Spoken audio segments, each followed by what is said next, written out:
Bonjour, je suis Marie-Françoise. Dans cette vidéo, je vous présente mon livre en ligne, Les baisers de Lucifer.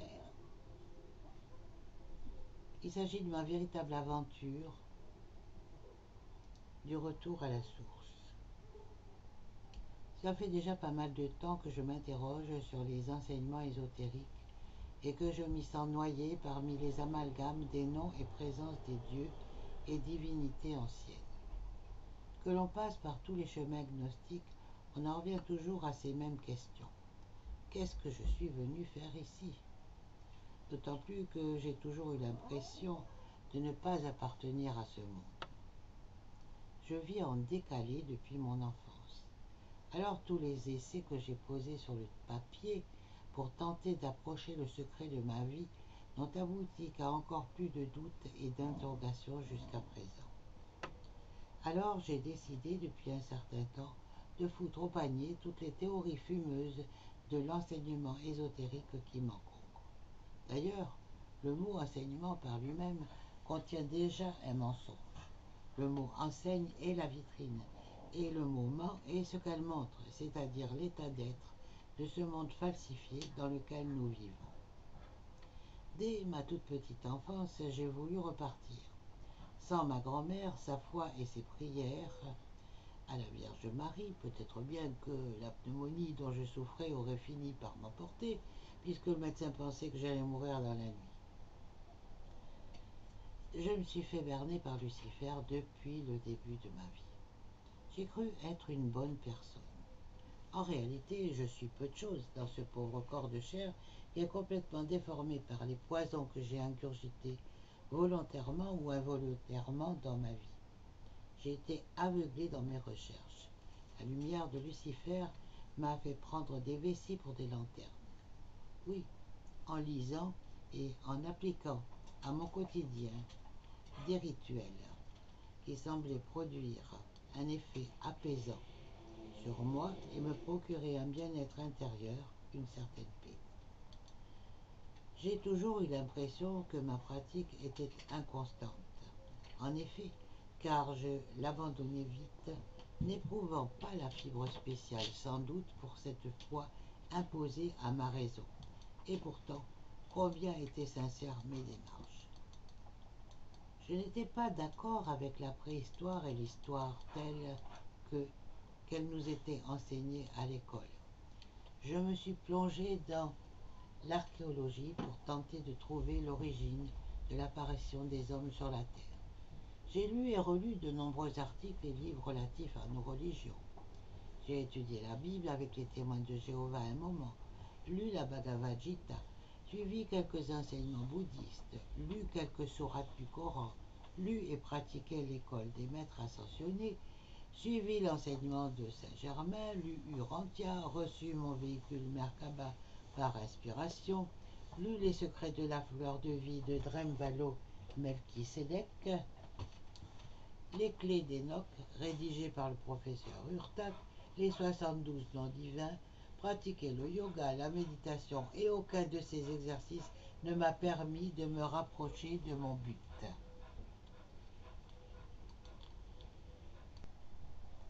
Savoir enfin le pourquoi du comment et surtout ce que j'étais venu foutre ici. Recevoir des messages par un canal dirigé par Lucifer, c'est ce que je n'avais pas compris. Et moi qui croyais laisser entrer le meilleur de tout, Christ en moi. Je ne renie pas d'avoir été en contact avec le Christ. C'est vrai que j'ai vécu des aventures extraordinaires qui me semblent véridiques même encore à ce jour. Mais j'ai aussi la lucidité de croire que j'ai probablement été abusé car tous les enfants de Dieu sont crédules. Et comme on leur apprend à dire la vérité, c'est difficile de croire que les autres peuvent vous mentir et se jouer de votre naïveté. Mon aventure a certes commencé à ma naissance, mais elle a surtout recommencé après mon coma qui a eu lieu en 2008. Un passage difficile dans ma vie. Après ce coma, j'ai tout perdu. L'équilibre et toute la lumière qui était en moi auparavant avaient totalement disparu. Les connexions directes avec mon être intérieur s'étaient éteintes. Un vide total. Rien pour me raccrocher à une foi quelconque, pas même la moindre petite braise en moi. ce que Jeanne Tauber décrit comme la petite mort. En fait, j'étais une morte vivante, même pour un être en demi-vie, comme le dit si bien Métatron dans Les Clés des Noms. J'étais complètement vide de tout. C'est un ami, une personne que j'avais rencontrée quelques années auparavant sur Internet, qui prenait régulièrement de mes nouvelles, qui m'a aidé à remettre les pieds dans les étriers sur le sentier de la recherche, en me rappelant ce que j'avais écrit quelques années auparavant et que j'avais totalement oublié. J'avais eu droit à un bon lavage de cerveau. Un peu plus de 3 ans s'étaient écoulés dans le vide total. Puis petit à petit, je suis revenu vers mes écrits. J'ai récupéré des mémoires, j'ai recommencé à me sentir plus sûr de moi. Toutefois, il persistait toujours des doutes qui me rendaient mal à l'aise. 5 ans après mon coma, j'avais pratiquement récupéré. J'ai travaillé sur la connexion directe car c'était ce qui me manquait le plus, ce dialogue universel qui s'établissait entre le Créateur et moi. Cela fonctionnait à des moments où j'étais en communication avec d'autres personnes, mais pas quand j'étais seul avec moi. J'obtenais des réponses pour les autres. J'ai même eu l'occasion de participer à des actions spéciales qui m'ont conduite à occuper le rang d'un Shohan. Mais aujourd'hui, je me demande encore si ce n'est pas Lucifer qui m'a berné. J'ajouterai que j'en suis même sûr. La chose qui m'a également fait réfléchir, c'est que si avant j'avais l'intuition de soigner avec mes mains ou par une interaction du cœur avec les médecins du ciel, je n'avais plus du tout le même ressenti. Cela ne veut pas dire que j'avais perdu mon magnétisme, mais que je n'avais plus éprouvé le besoin de m'en servir. J'ai aussi très longtemps étudié la médecine chinoise et je pratiquais l'acupuncture et l'acupressure. Le mélange intuitif conscient combiné de la bio et de la MTC donnait d'excellents résultats. La relation que j'ai avec la pratique de la médecine chinoise a changé. En effet, j'associe plus facilement la circulation des méridiens à notre Terre et au schéma des grilles cosmiques. J'ai l'impression que la matière cosmique, comme la matière terrestre, sont irriguées par des canaux qui ressemblent aux méridiens dans nos corps. Ce sont des courants d'énergie qui vibrent à la fréquence de notre Créateur. Pour en revenir à l'aventure, il m'a fallu 7 ans depuis mon coma pour retrouver l'envie de participer à des rencontres, de partager à nouveau mes recherches et conduire des actions constructives conscientes. L'été 2014, j'ai vécu 10 jours en osmose avec la nature. J'ai eu l'impression de sortir d'une longue maladie. Mais j'ai mis plus d'1 an à me décider à commencer à reconstruire un réseau de communication. Ça commence par la naissance de la TV des EDL en novembre 2015. Tous les jours, j'édite un programme en vidéo pour participer à l'appel de l'ouverture de la conscience des êtres en devenir. J'ai participé également à l'ouverture d'un site qui s'intitule L'école des mystères dévoilés. J'actualise ce site tous les jours. J'ai également créé un groupe nommé Présence libératrice de l'intelligence du cœur sur Facebook qui avait pour but de revenir à la source des véritables instructions du Maître Saint-Germain transmises à travers les textes recueillis par Marc Saint-Hilaire. Et aujourd'hui, je suis en pleine traduction du livre intitulé Les clés de l'ascension, écrit et coécrit par Alfara et Sean Clark. Comme vous le constatez, je suis assez active sur Internet. Depuis lundi, j'ai commencé à réaliser une série de vidéos sur les couleurs aux fins de thérapie pour nos corps. C'est la première fois que je demande une participation financière. Mais si je l'ai envisagé, ce n'est pas dans le but de m'enrichir. En effet, j'ai de quoi vivre, mais pas de quoi alimenter mes projets créatifs. Une participation financière, même modique, serait extrêmement bienvenue. Alors, par quoi commencer? Eh bien, je vais commencer par l'ascension.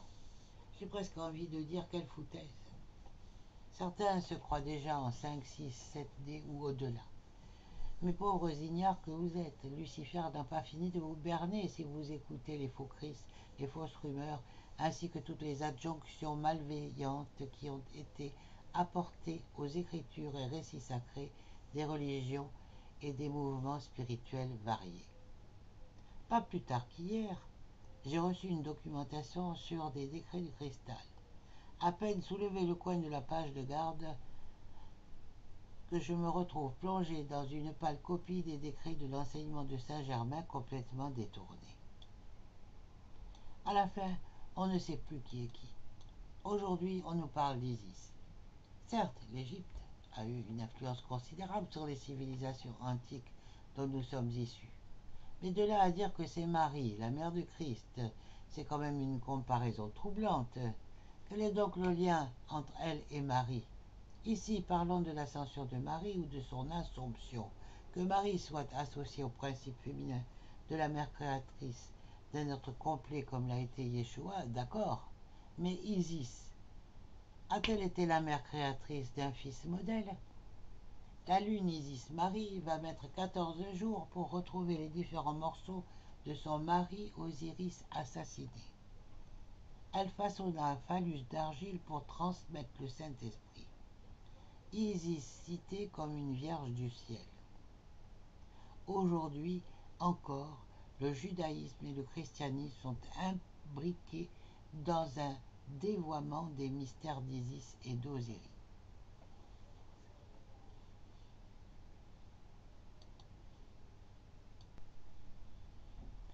Que veut dire le mot ascensionner? L'Ascension est une fête chrétienne célébrée 40 jours après Pâques. Dans la tradition chrétienne, elle marque la dernière rencontre de Jésus avec ses disciples après sa résurrection, son élévation au ciel et la fin de sa présence sur terre. Elle symbolise donc un nouveau mode de présence du Christ qui n'est plus. Mais il y a un autre sujet qui suscite nos intérêts, comme par exemple Enoch ou Élie. La Bible nous dit qu'il fut enlevé au ciel sur un char de feu. C'est complètement faux. Voici la traduction juive du rabbinat en 1902. Quand l'Éternel fit monter Élie au ciel dans un tourbillon, Élie et Élisée quittaient Gigal. Ils poursuivaient leur chemin en conversant, quand tout à coup un char de feu attelé de chevaux de feu les sépara l'un de l'autre, et Élie monta au ciel dans un tourbillon. À cette vue, Élisée s'écria: mon père, chars et cavalerie d'Israël, et il ne les vit plus. Comme on peut voir ici, les représentations des lettres hébraïques qui veulent dire Heaven, Whirlwind et Elijah, c'est-à-dire ciel, tourbillon et Élie. Au choix des mots près, ces traductions sont d'accord. Un char de feu sépare Élie et Élisée, puis Élie est enlevé au ciel par un tourbillon ou une tempête. Aujourd'hui, on dirait une tornade. Ceci est confirmé par le premier verset. Il ne dit nulle part qu'Élie était sur le char, mais le 12e verset a pu prêter à confusion. Les différents commentateurs expliquent que le char d'Israël, c'est Élie lui-même et non le char de feu. Mais beaucoup ont dû comprendre que Élisée décrivait Élie et son char. La Vulgate dit char d'Israël et son conducteur, ce qui nous donne une piste. Élie était considéré comme le guide d'Israël, en sorte qu'il faut probablement lire conducteur du char d'Israël. Un autre exemple frappant est celui des maîtres ascensionnés. Le siècle dernier a vu naître le royaume de Shambhala.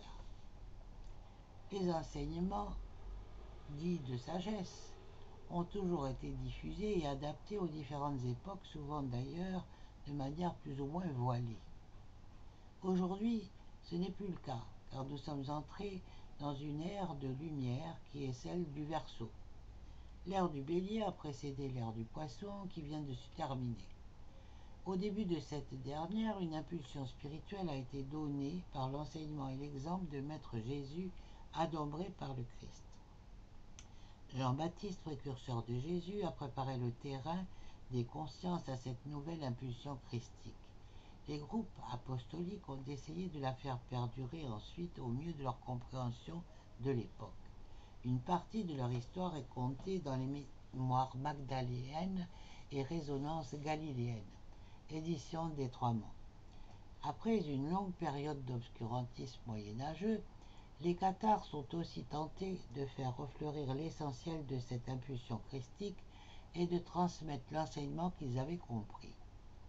Elle fut, comme on le sait, vite étouffée par l'Inquisition.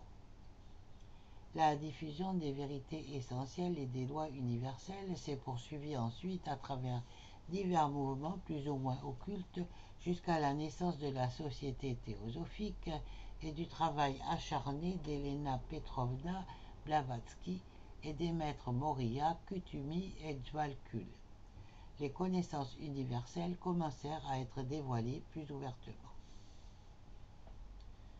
Autour des années 1930, le mouvement IAM diffusa des connaissances et instructions précises, jamais dévoilées jusque-là, et ce dans un langage très clair, ainsi que de nombreux discours de maîtres ascensionnés, et ce afin de stimuler les prises de conscience de l'humanité en dérive.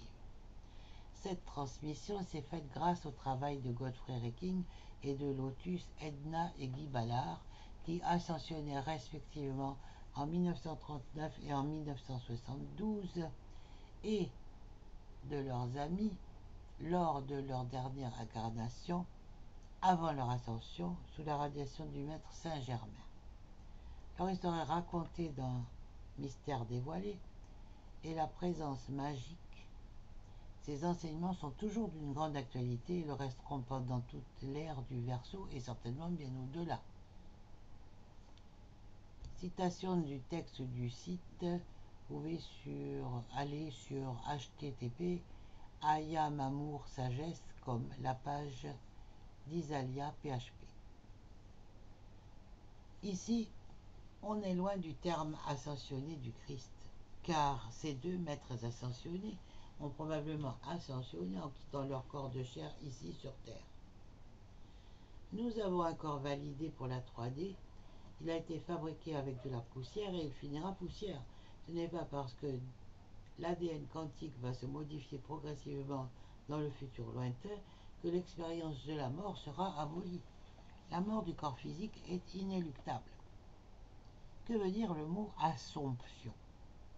L'Assomption de Marie est l'événement au cours duquel la Vierge Marie, la mère de Jésus-Christ, au terme de sa vie terrestre, serait entrée directement dans la gloire du ciel, âme et corps, sans connaître la corruption physique qui suit la mort.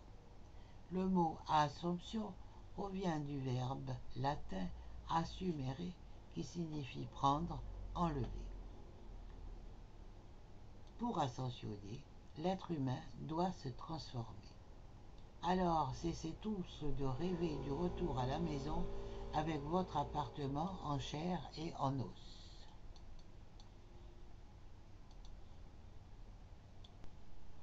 Préambule. J'ai commencé avec l'enseignement de Saint-Germain. J'avais connu Marc Saint-Hilaire il y a quelques années lors d'un séjour chez une amie et je pensais bien sincèrement que cet enseignement avait de la valeur et que tous ceux qui se sont appropriés cet enseignement l'avaient fait progresser. Mais à ce que je vois, cet enseignement est resté figé. Le livre des maîtres ascensionnés est certes un très beau livre qui explique de quelle façon les mondes ont été créés et notamment le gouvernement spirituel de la Terre. Il ne faut pas oublier le primordial. Tout est Dieu, tout ce qui vit est Dieu. Les fractales de Dieu dans votre corps, dans vos âmes aussi. Il y a bien des façons de décrire la création. Elle peut être biblique, à travers les 5 premiers livres de la Bible, nommés le Pentateuque, que les Juifs nomment la Torah, ou par le Coran qui est intimement mêlé à toute cette histoire ancienne des pays arabo-méditerranéens, par des récits contenus dans les hiéroglyphes de l'Égypte ou par les tout premiers écrits qui ont disparu et ont été en majeure partie détruits à Babylone. D'antiques civilisations dont le mythe est un récit que nous avons recueilli oralement à travers des supposées découvertes archéologiques telles que sur le continent sud-africain et des continents disparus comme l'Atlantide, la Lémurie et le continent du Gondwana, l'éparpillement des peuples de diverses origines a participé à la diffusion des langages oraux et également ceux des traditions en sanskrit par les Tibétains, les bouddhistes et les textes de la Bhagavad Gita.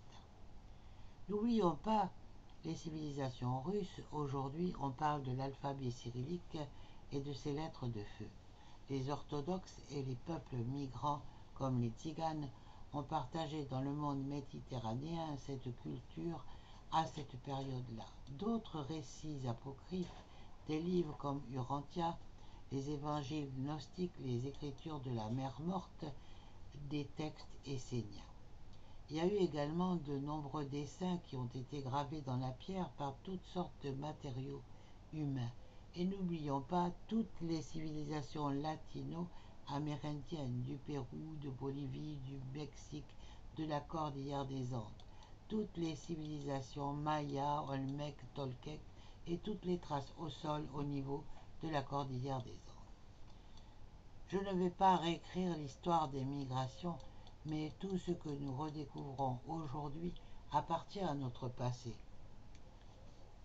Cela ne veut pas dire que tout le passé soit entièrement dépassé du fait de l'évolution de notre société, mais qu'il faut remettre à leur place les choses ainsi que les replacer correctement dans leur contexte. Est-ce que cela nous parle maintenant? Est-ce que cela fait résonner réellement quelque chose de cohérent en nous dans notre monde actuel? Voilà pourquoi je parle d'amalgame, parce que trop de personnes acceptent des infos comme réelles sans jamais en vérifier la provenance.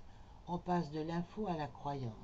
Lucifer n'arrête pas de vous envoyer de la fausse lumière et vous gobez cela comme vrai. Et ici, sur Internet, c'est encore 1000 fois plus vrai.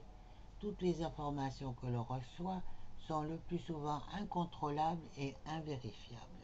Si l'on vous dit que des aliens ont enlevé une famille entière au sud de la France, eh bien vous y croyez. Cela fait les choux gras de la presse. Et bien entendu, vous vous empressez de partager cette nouvelle avec vos amis qui la diffusent à leur tour. Et de fil en aiguille, cela fait le tour de la planète. Voilà donc, cette rumeur est devenue une réalité maintenant. Mais où est vraiment l'origine de cette réalité factice?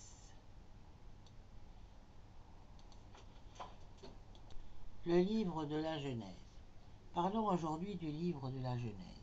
C'est un livre difficile parce qu'il a été rédigé en hébreu ancien, une langue sémitique difficilement traduisible dans les structures linguistiques indo-européennes. Un seul exemple suffira pour le comprendre, le temps. Et donc la conjugaison indo-européen est divisée en trois. Passé, présent, futur. Les langues sémitiques ne connaissent pas cette tripartition, mais utilisent une conjugaison binaire, distinguant ce qui est accompli de ce qui est inaccompli. Ainsi, les deux premiers verbes conjugués de la Genèse, il créa de Genèse 1.1 et la terre devint Tohu et Bohu de Genèse 1.2 sont au mode accompli. C'est fait, terminé, clos. En revanche, tous les autres verbes du récit sont au mode inaccompli que l'on doit rendre en français. Ainsi, il faut traduire Genèse 1.3 par « Et il dira Dieu au pluriel, il adviendra une lumière. Et il adviendra une lumière. » Autre particularité linguistique de l'hébreu ancien, il ne connaît ni le verbe être, ni le verbe avoir. Ainsi, toutes les traductions qui expriment HYH pour être sont tout simplement fausses, puisque ce verbe signifie devenir, advenir, et cela change beaucoup de choses. Pour rendre ces propos concrets dans votre esprit, je vous invite à consulter le livre de Jean-Pierre Soula intitulé « Le livre de la Genèse décrypté ». Alors quand je parle faux enseignement, permettez-moi de vous poser cette question. L'enseignement de « je suis » ou de « I am », mot en anglais qui est soi-disant le plus proche de la prononciation hébraïque du nom sacré divin. Qu'en pensez-vous avec cette explication? Je vais probablement provoquer chez vous une crise d'urticaire. Afin de rendre concret ce propos, je continue la citation du livre de Jean-Pierre Soula. Une traduction extrêmement littérale des premiers versets du premier chapitre de la Genèse On mesurera ainsi la distance, pour ne pas dire le gouffre, qui sépare la réalité hébraïque des traductions faussaires. En un commencement, il créa des dieux avec le ciel et avec la terre. Et la terre devint vide et consternante, une ténèbre au-dessus des faces de l'abîme et un souffle des dieux, palpitation au-dessous des faces de l'eau. Et il dira Dieu au pluriel, il adviendra une lumière et il adviendra une lumière. Et il nommera des dieux avec la lumière, comme beau. Et il séparera des dieux entre la lumière et entre la ténèbre. Et il nommera des dieux pour la lumière du jour et pour la ténèbre. Il avait nommé nuit, et il adviendra un soir, et il adviendra un matin, jour 1. Et il dira Dieu au pluriel. Il adviendra un espace au milieu de l'eau, et il adviendra une séparation entre eau pour eau. Et il fera des dieux avec l'espace, et il séparera entre l'eau du dessous pour l'espace et entre l'eau du dessus pour l'espace, et il adviendra ainsi. Et il nommera des dieux pour l'espace du ciel, et il adviendra un soir, et il adviendra un matin, jour 2e.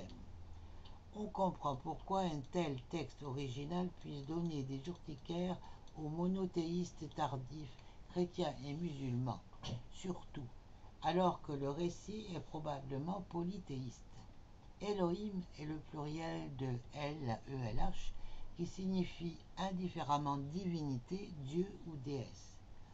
Un polythéisme apparent qui dissimule le il impersonnel, qui est l'œuvre de la cosmogonie.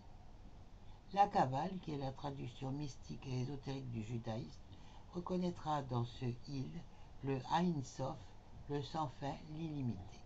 Fin de citation.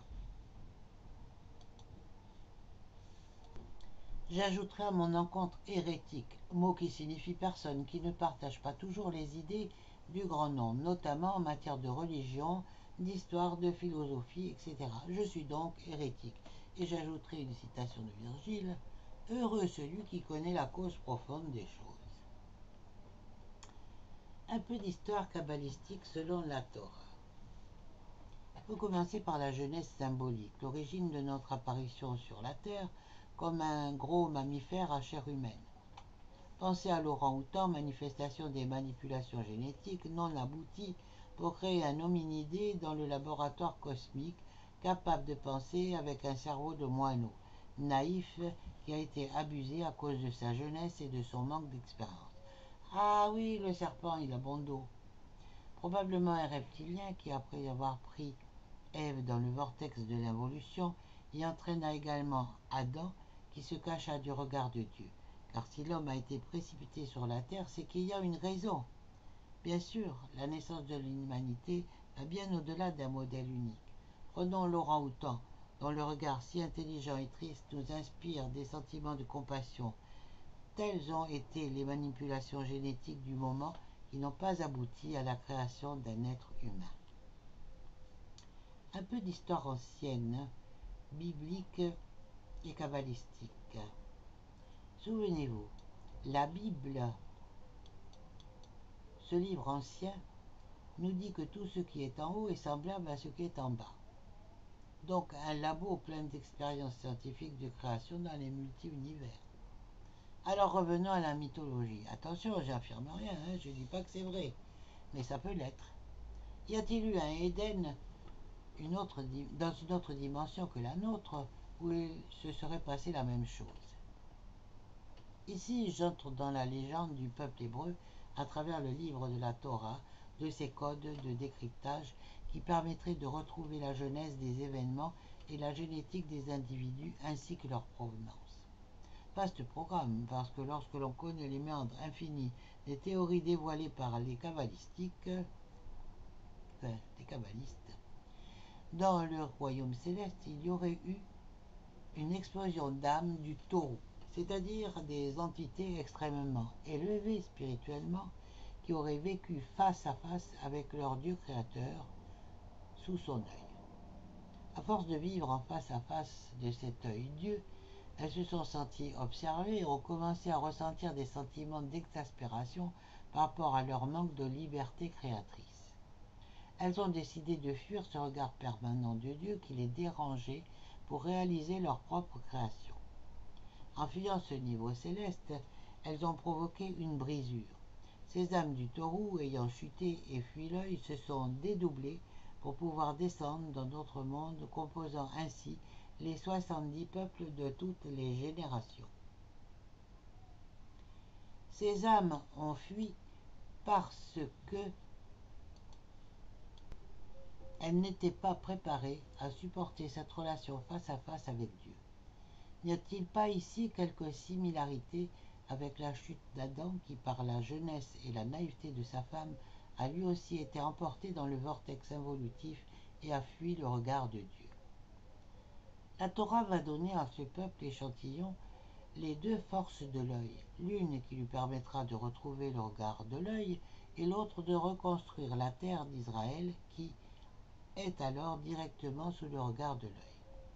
Ces âmes vont descendre et former 70 peuples, symboliques que l'on retrouve dans la lettre Aïn dont la valeur 70 signifie l'œil, soit 70 atomes dont la valeur numérique 70 ramèneront l'humanité à ce face-à-face avec Dieu, non plus dans la peur et la soumission, mais dans une source constructive de progrès pour l'éternité. Il faut noter qu'à la fin du premier livre de la Torah, il y a 70 personnages qui composent la famille de Jacob, où il est écrit que l'on trouve dans un juif des centaines d'autres non-juifs. Explication.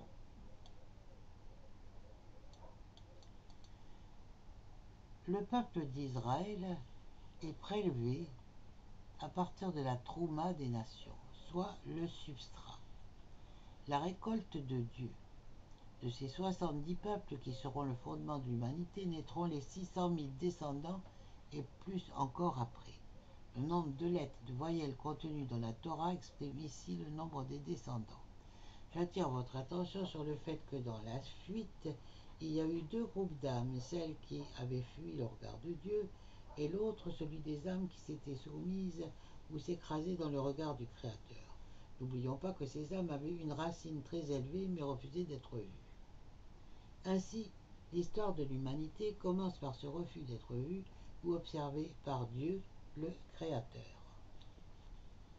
Ces deux groupes d'âmes se sont répartis à l'est et à l'ouest sur la terre. Elles ont les réceptacles de ces deux types d'âmes, la partie orientale à l'est et la partie occidentale à l'ouest. Un conflit éclata entre Ismaël et Ésav, issus de ces deux fratries. L'histoire biblique raconte que Agar a fui chez sa maîtresse. Comme elle a reçu un envoyé du Seigneur, on peut considérer qu'elle est vue par Dieu et qu'elle reçoit la promesse d'une race très nombreuse. Cet endroit est nommé El Roui ou le puits. C'est là qu'Israël veut ramener Agar à son père. On se souvient que le fidèle n'existe pas pour lui, mais qu'il existe uniquement pour servir Dieu. Ce qui démontre qu'il a atteint le sommet de la soumission au service d'un Dieu omniprésent qui a transformé le fidèle en objet divin. Tandis que du côté d'Ésav, une grande tristesse était née des comportements idolâtres de ces femmes. Il y a alors une cassure entre le monde de la soumission et celui de la construction d'un être digne et libre, vivant avec Dieu. C'est alors que la Kabbale nous narre que le monde du taureau a éclaté en 288 morceaux. Pourquoi? Et pourquoi le chiffre 288? Il se compose de deux autres chiffres, 202 plus 86 égale 288. Lorsque Jacob a rencontré Ésav au bout de 22 ans, Jacob demande à Ésav d'accepter tous les présents qu'il lui donne. Mais ce dernier refuse et répond: j'ai plus encore que ce dont j'ai besoin. Donc Resh Bet égale 202.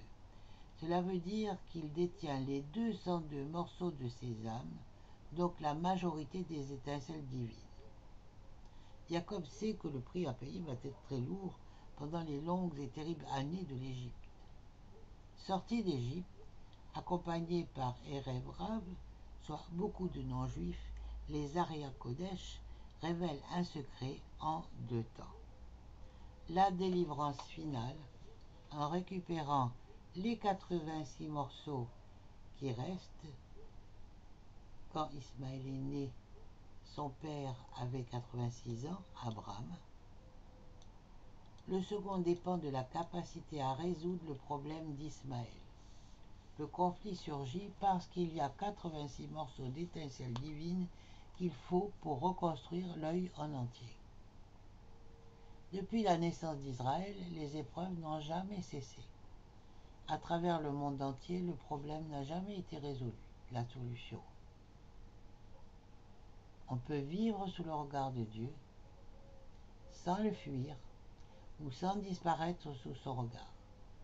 La Torah donne véritablement le moyen d'être des hommes avec tout ce que cela signifie, où Dieu ne se révélera qu'avec la délivrance finale. Parlons maintenant du karma. Si on en croit les explications d'Al-Fara à ce propos, personne ne peut échapper au karma puisque c'est le jeu de Dieu et que personne ne peut s'y soustraire. Peut-on refuser de venir sur Terre et ne pas accepter ce karma? Oui et non. En effet, il est toujours possible de refuser une incarnation particulière. Quant au karma, c'est différent, ce n'est pas un choix mais un fait. Et puisque nous sommes les prisonniers du cosmos séparés du Créateur primordial par le firmament, cela implique pas mal de questions. Pourquoi donc sommes-nous enfermés dans le jeu de Dieu? Eh bien, la réponse semble des plus simples. Mais voilà, il y a tellement longtemps que nous avons perdu nos pouvoirs créatifs que nous sommes complètement inaptes à recevoir une vraie information sur notre véritable Créateur. En effet, le Créateur actuel nous oblige à travailler avec l'ombre pour rétablir un équilibre avec la lumière. Et si on veut avoir la paix dans ce dessous de firmament, c'est réellement important de pouvoir s'aligner sur son Créateur primordial dans l'amour inconditionnel tel que l'a enseigné le Christ. Toutefois, si l'on veut bénéficier d'une paix relative, il est important de créer un équilibre entre les forces des ténèbres et celles de la lumière. Une harmonie pour vivre la conscience terre luciférienne et une harmonie de lumière-amour avec notre ange intérieur pour transformer cette conscience en un être spirituel divin. Il avait tout, Lucifer, la beauté, l'énergie, la confiance de son créateur et des pouvoirs illimités pour créer des mondes et des univers.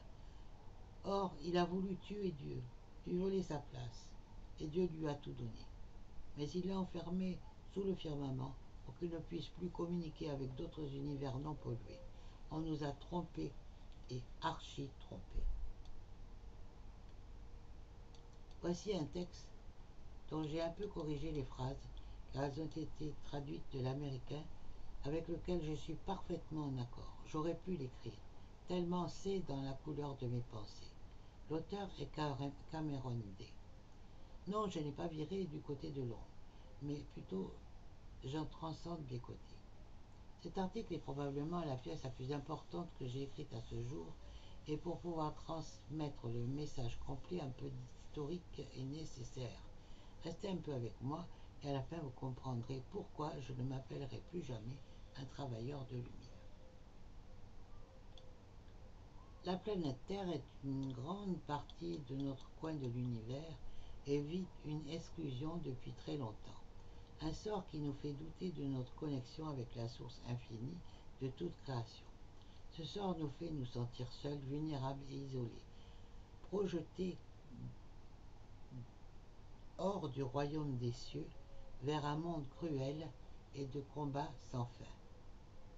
Ce sort est de la pure fiction, une tromperie de plus haut niveau, mais qui s'est installée profondément ici, sur ce monde et d'autres mondes. Intrinsèque à l'intérieur de ce sort holographique est la notion que la dualité et la polarité sont des aspects naturels de la vie et qu'on doit servir un côté ou l'autre de cette dualité. Cette empreinte binaire, élégamment simple, est devenue tellement importante que nous avons perdu de vue le sort holographique qu'il a engendré.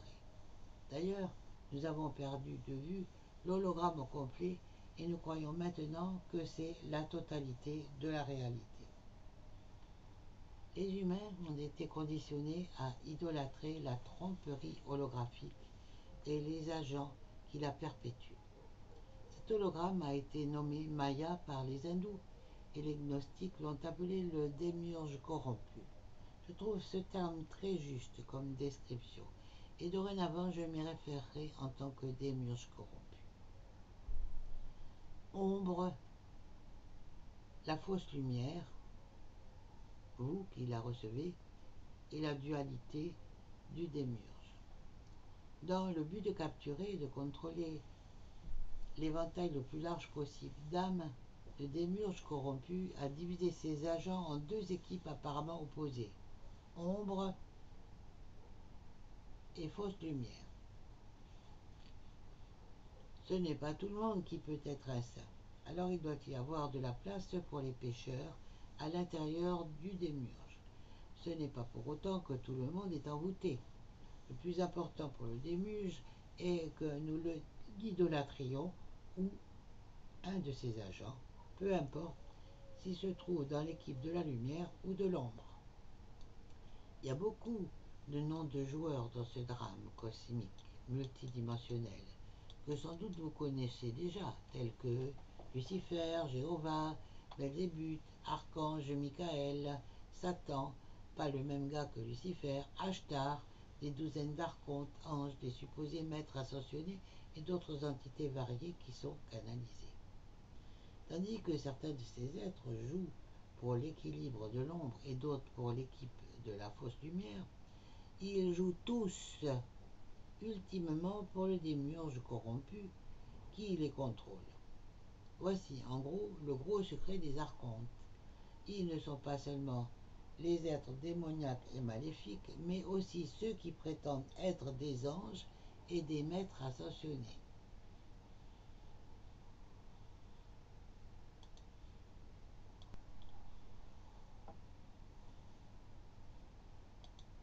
Quel est le but de tout ce contrôle? Le démiurge corrompu est un système anthropique de conscience de séparation provoquée artificiellement qui meurt tranquillement. Et il dépend de la récolte d'énergie des âmes incarnées à l'intérieur de son système pour pouvoir préserver son existence. Dans le but de récolter la plus grande quantité d'énergie d'âme possible, il a créé le paradigme de la dualité ombre-lumière pour s'assurer que chaque être incarné sur un monde qui se trouve sous son emprise servirait comme pile d'âme pour garder le démiurge énergétisé.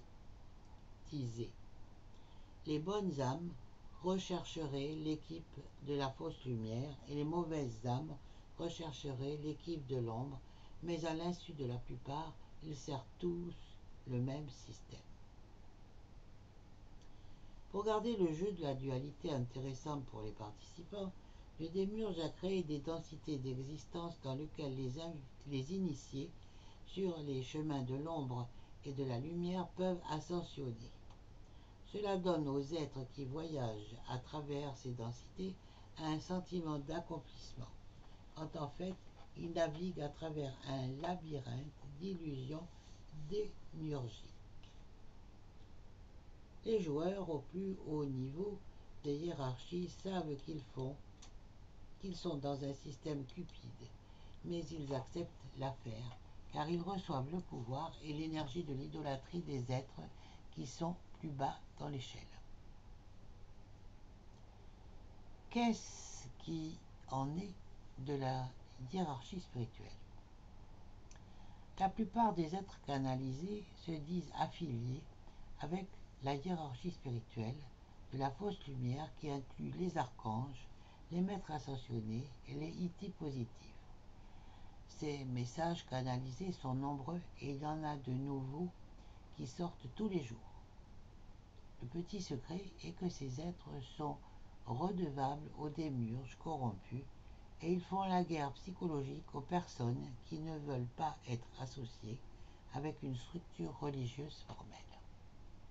En d'autres mots, le New Age est une opération psychologique multidimensionnelle conçue pour canaliser l'énergie d'âme des croyants de ces apprentissages vers les professeurs ascensionnés. Un autre de leurs secrets est que la plupart de leurs soi-disant maîtres ascensionnés dans leur hiérarchie n'ont jamais eu d'incarnation humaine. Ce sont des êtres incroyablement trompeurs qui jouent un jeu dans le but de recueillir l'énergie d'idolâtrie. Dans le vrai univers, sans tromperie, personne ne les idolâtrerait, mais dans le sous-univers illusoire du démiurge corrompu, ils sont capables de tromper les gens de bon cœur pour qu'ils leur versent les énergies d'amour, de dévotion et d'éloge. En ce qui concerne les archontes, anges, ils sont à peu près dans la même catégorie. Ils ne sont pas alignés avec la source infinie de toute création, mais plutôt ils servent un être moindre qui se fait passer pour le créateur, le démiurge corrompu. Alors, ils ne sont pas du tout ce que j'appellerais des anges. En honneur de la nature vraiment trompeuse de ces êtres, je leur ai donné un nouveau titre plus juste. The Spiritual Hierarchy, jeu de mots ou liard égale menteur, soit en français la hiérarchie spirituelle menteuse. Le côté de l'ombre fait en sorte que le côté de la fausse lumière soit attrayant. Les deux équipes doivent jouer leur rôle de façon convaincante, et l'équipe de l'ombre s'est vraiment immergée dans son rôle de racaille vilaine prête à tuer, violer, torturer et n'importe quelle autre action dépravée qu'ils pensent pouvoir se permettre.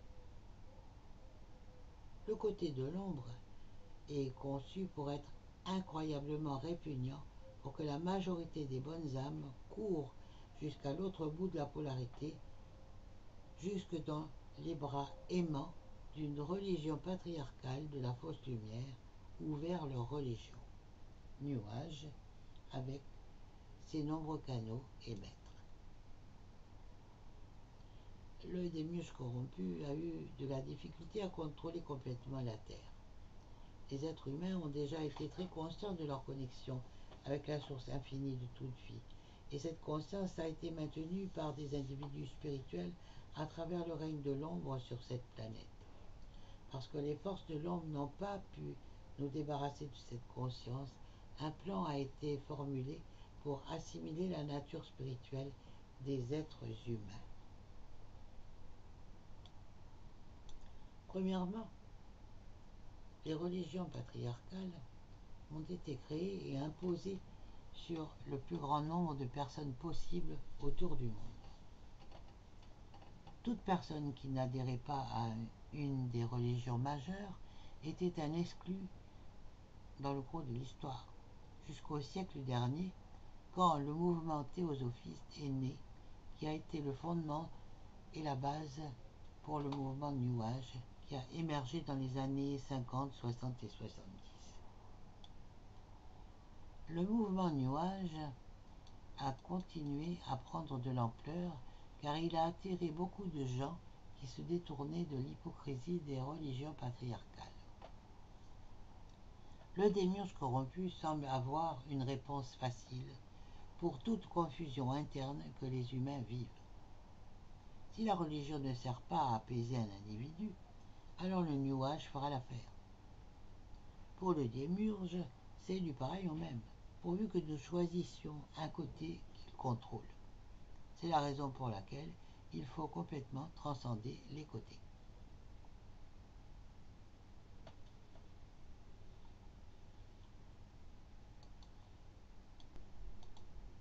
Les Chanel se font berner, se font tromper.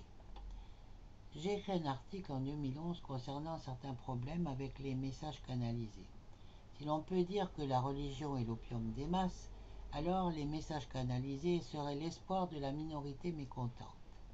Chaque message canalisé, originaire de la hiérarchie spirituelle, est essentiellement le même quand tu élèves les mots insignifiants et l'intrigue utilisée pour masquer le message. Voici en résumé de tout message canalisé moderne. Chers êtres, vous êtes grandement aimés par nous tous dans la hiérarchie spirituelle. Nous désirons ardemment nous réunir avec vous, car nous sommes votre famille perdue de vue depuis longtemps. Soyez forts et maintenez votre lumière en place, car nous allons vous dévoiler notre présence sous peu. Continuez d'attendre et de souffrir et d'espérer notre arrivée à votre secours. À notre arrivée, nous allons bâtir une cage dorée pour vous sur la terre. Apparemment, je croyais que cette désinformation nauséabonde venait de l'archange Michael, Saint-Germain, etc. Tout ceci était le résultat d'interférences de l'ombre prenant le dessus sur les canaux à leur insu. Ce que je ne comprenais pas quand j'ai écrit « Who's really on this channel ?» qui est réellement dans ce canal. C'était que les transmissions venant des êtres réellement positifs ne se faisaient pas intercepter et corrompre par l'ombre, mais que, plutôt, les messages venaient des êtres de la fausse lumière, de la hiérarchie spirituelle. Les travailleurs de la lumière se font utiliser à fond. En 1998, quand j'ai débuté mes recherches sur le nettoyage d'énergie, je n'avais jamais entendu le terme travailleur de lumière, même si cela existait déjà. J'ai entendu pour la première fois au début des années 2000 et cela me semblait bizarre. Maintenant, je comprends pourquoi, parce que la lumière pour laquelle la hiérarchie spirituelle essaie de nous faire travailler est la fausse lumière de la dualité démiurgique. Voyez, il y a un réel effort massif en cours par des êtres que je nomme agents divins pour détruire complètement le démiurge corrompu. Quand cela arrivera, tous les êtres qui ont acquis du pouvoir à travers le démiurge perdront ce pouvoir volé et feront face aux tromperies qu'ils ont propagées. Ils ne veulent pas que cela arrive. Alors, avec leur ingéniosité, ils ont conçu un plan brillant pour porter atteinte à l'effort des agents divins en entier. Le plan était simple. Approcher tous les agents divins incarnés, le plus souvent en état de rêve, mais aussi quelquefois en scénario d'enlèvement E.T., et leur faire croire que pour pouvoir compléter leur mission, ils doivent travailler pour la fausse lumière et prendre leurs ordres de la hiérarchie spirituelle. Le plan a fonctionné étonnamment bien. En gros parce que les agents divins ont eu beaucoup de mal à vivre sur la Terre. Les sociétés d'ici sont tordues. La spiritualité est aussi tordue et abusée. La densité vibrationnelle est lourde. Nos souvenirs sont en gros effacés et généralement nous préférons ne pas être ici. Alors, n'importe quel être qui émanait de la lumière, même la fausse, et de l'amour, pouvait faire en sorte qu'un agent divin ressente qu'il avait un contact valide avec des êtres réellement divins. Je me souviens encore de mon propre recrutement pour la fausse lumière qui a eu lieu quand j'avais 6 ans lors d'un état de rêve extrêmement vif. Ils m'ont convaincu qu'en travaillant pour eux, je pourrais accomplir ma mission en tant qu'agent divin. Je crois qu'ils ont toujours su que je me rendrais compte de la tromperie, mais cela a pris beaucoup, beaucoup de temps. Est-ce que vous vous êtes déjà réveillé plus fatigué que quand vous vous êtes couché? De nombreux agents divins qui se sont fait recruter en tant que travailleurs de lumière disent qu'ils se réveillent plus fatigués qu'au coucher et que leurs rêves étaient remplis de batailles. Durant ces missions en rêve, la hiérarchie spirituelle presse ceux qu'ils contrôlent du plus d'énergie possible. Il peut arriver que vous vous réveillez avec des souvenirs d'avoir été en mission pour battre l'ombre, mais le résultat final est que votre corps, intellect et âme sont épuisés par l'énergie qui a été récoltée par les êtres de la fausse lumière. Il y a quelques mois, j'ai révoqué tous les accords faits avec tout être qui n'aurait pas mes meilleurs intérêts en tête, peu importe qui. Ces êtres étaient ou disaient être. Cela peut sembler simple, mais je n'y avais pas pensé. Pendant le processus, je ressentis une résistance venant d'êtres se disant positifs, mais j'ai tenu mon bout et je leur ai dit que je refusais d'être manipulé à donner de l'énergie aux démiurges. Ceci m'a donné le privilège distinct de me faire cibler à la fois par l'équipe de l'ombre, mordeur de cheville, et l'équipe de la fausse lumière, hiérarchie spirituelle menteuse. L'équipe de la fausse lumière pratique la guerre psychique, eux aussi, juste de façon différente, plus subtile que leurs frères de l'ombre. Détourner ces attaques a valu la peine, car je sais que je suis plus aligné avec ma vraie mission de mettre fin aux démiurges sans me faire distraire par les batailles de la dualité. C'est aussi très réconfortant de savoir que je vais bien dormir quand je me couche, car je me ferai plus tirer vers des missions pour combattre l'ombre. Ridicule que les êtres de la fausse lumière soient si friands de créer pour leurs travailleurs de lumière. Cette phrase me donne froid dans le dos depuis que j'en connais la vraie origine.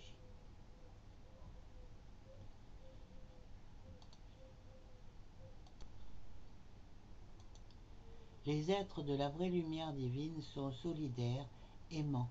Ils vous élèvent et se soucient de vous en tant qu'individu.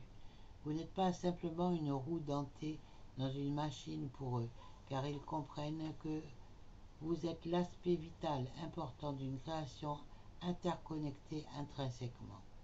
Ils ont le plus grand respect pour ceux d'entre nous qui se sont portés volontaires pour s'incarner dans le système de la bête, du démiurge corrompu, dans le but de les aider à le démanteler de l'intérieur.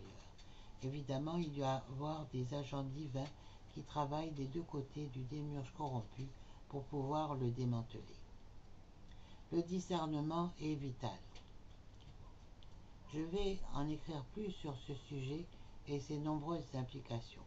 Entre-temps, je vous recommande d'augmenter drastiquement votre scepticisme et de peaufiner votre discernement. Appliquez votre intuition et logique aux informations que vous recevez et demandez-vous quel est le programme prévu ici. En fait, il y a une énorme conspiration multidimensionnelle en place ici sur cette planète et elle nous aspire de l'énergie en nous poussant vers un côté ou l'autre du spectre de la polarité. N'importe qui vous demandera de choisir un bord n'est simplement pas réveillé au fait que les deux côtés sont deux moitiés de la même pièce de monnaie qui sont contrôlées par le démiurge corrompu. Je vous recommande de discuter de ces idées avec vos proches et de chercher de quelle façon vous auriez pu être manipulé par la fausse lumière dans le passé. Il ne faut pas en avoir honte. Les êtres de la fausse lumière sont des menteurs et des manipulateurs incroyablement talentueux.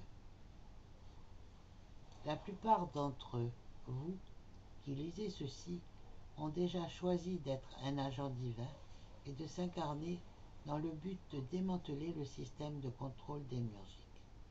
Vous avez déjà fait vos choix et maintenant il est temps de réaliser vos missions individuelles. Pour faire cela, il est vital et important de rompre tout lien avec la hiérarchie spirituelle de la fausse lumière, de prendre le temps de reconstruire ses forces et ses énergies si nécessaires et de demander à votre soi supérieur divin de vous révéler ce que vous devez faire. Restez fort dans la vraie lumière de votre soi supérieur divin et de la source infinie, avec amour.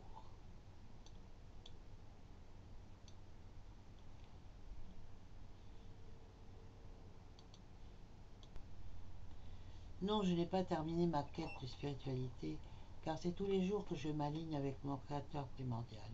celui qui est au-delà du firmament et dont j'écoute la voix à travers mon cœur universel. Cette voix universelle est télépathique, une voix qui sait refléter la lumière, l'amour, la joie, le chant divin, la sublimité des règnes et des univers. Je vous invite à rejoindre votre Créateur primordial en abandonnant toutes vos fausses croyances. Libérez-vous de ce passé inventé par votre ego. Appréciez tout ce qui vit autour de vous et en vous-même. Soyez unifiés, pacifiés dans l'harmonie des jours que vous vivez ici. N'acceptez plus de jouer le jeu de faux dieux et de ses adeptes. Pour un partage de conscience, Marie-Françoise Nguyen.